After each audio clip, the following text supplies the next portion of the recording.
പ്രഭാഷകന്റെ പുസ്തകത്തിലുള്ള വായന 47-ാം അധ്യായം. ദാവീദ്. അതിനുശേഷം ദാവീദിന്റെ നാളുകളിൽ നാഥാൻ പ്രവചനം നടത്തി.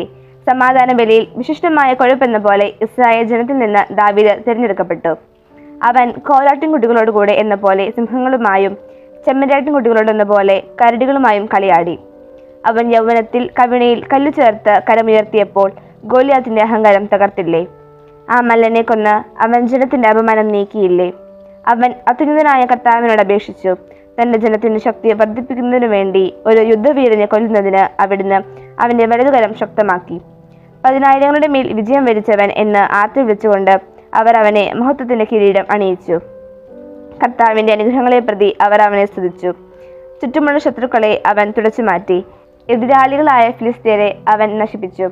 ഇന്നും അവർ ശക്തിയേറ്റവരായി കഴിയുന്നു. തന്റെ എല്ലാ പ്രവൃത്തികളിലും അവൻ അത്യുന്നതന്റെ മഹത്വം പ്രകീർത്തിച്ച് പരിശുദ്ധനായ ദൈവത്തിന് കൃതജ്ഞതയർപ്പിച്ചു. അവൻ പൂർണ്ണ ഹൃദയത്തോടെ സൃഷ്ടാവിനെ സ്നേഹിക്കുകയും അവിടത്തേക്ക് സ്തുതി പാടുകയും ചെയ്തു. ബലിപീഠത്തിനു മുൻപിൽ മധുരമായ ഗാനം ആലപിക്കുവാൻ അവൻ ഗായക സംഘത്തെ നിയോഗിച്ചു. അവൻ ഉത്സവങ്ങൾക്ക് മനോഹാരിത പകരുകയും അവയുടെ കാലം നിശ്ചയിക്കുകയും ചെയ്തു. അവർ ദൈവത്തിന് വിശുദ്ധ നാമത്തെ സ്തുതിച്ചപ്പോൾ അവരുടെ സ്തുതിഗീതങ്ങളാൽ ഉദയത്തിനു മുമ്പ് തന്നെ വിശുദ്ധ സ്ഥലം മുഖരിതമായി. കർത്താവ് അവന്റെ പാപം നീക്കിക്കളയുകയും അവന്റെ അധികാരം എന്നേക്കും ഉറപ്പിക്കുകയും ചെയ്തു. അവിടുന്ന് അവന് രാജത്വവും ഇസ്രായേലിൽ മഹത്വത്തിന്റെ സിംഹാസനവും ഉടമ്പടി വഴി നൽകി. സോളമൻ. ബുദ്ധിമാനായ ഒരു പുത്രൻ അവന് പിൻഗാമിയായി. അവൻ നിമിത്തം പുത്രന്റെ ജീവിതം സുരക്ഷിതമായി. സോളമന്റെ ഭരണകാലം സമാധാനപൂർണമായിരുന്നു. ദൈവം അവന് എല്ലായിടത്തും സമാധാനം നൽകി. അവിടുത്തെ നാമത്തിൽ അവൻ ഒരു ആലയം നിർമ്മിച്ചു. ഇന്നും നിലനിൽക്കുന്ന ഒരു വിശുദ്ധ സ്ഥലം ഒരുക്കി.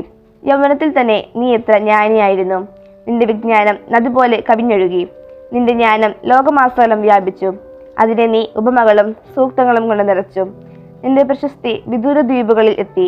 സമാധാനപൂർണമായ ഭരണം നിമിത്തം നീ പ്രിയങ്കരനായി. നിന്റെ കീർത്തനങ്ങളും സുഭാഷിതങ്ങളും ഉപമകളും പ്രത്യുത്തരങ്ങളും ജനതകളെ വിസ്മയാധീനരാക്കി. ഇസ്രായേലിന്റെ ദൈവമായ കർത്താവിന്റെ നാമത്തിൽ തകരം പോലെ സ്വർണവും ഈയം പോലെ വെള്ളിയും നീ ശേഖരിച്ചു. എന്നാൽ നീ സ്ത്രീകൾക്ക് അധീനനായി. അഭിലാഷങ്ങൾ നിന്നെ കീഴ്പ്പെടുത്തി. നിന്റെ സത്കീർത്തിക്ക് നീ തന്നെ കളങ്കം വരുത്തി. സന്തതി പരമ്പരയെ മലിനമാക്കി. അവരെ ക്രോധത്തിന് ഇരയാക്കി. നിന്റെ ഭോഷത്വം അവർക്ക് ദുഃഖകാരണമായി. അങ്ങനെ രാജ്യം വിഭജിക്കപ്പെട്ടു. എഫ്രായിമിൽ നിന്ന് ഉദ്ധതമായ ഒരു രാജ്യം ഉയർന്നു വന്നു.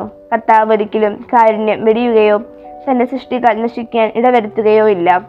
അവിടുന്ന് താൻ തിരഞ്ഞെടുത്തവന്റെ പിൻഗാമികളെ തുടച്ചു മാറ്റുകയോ തന്നെ സ്നേഹിക്കുന്നവന്റെ സന്തതി പരമ്പരകളെ നശിപ്പിക്കുകയോ ഇല്ല.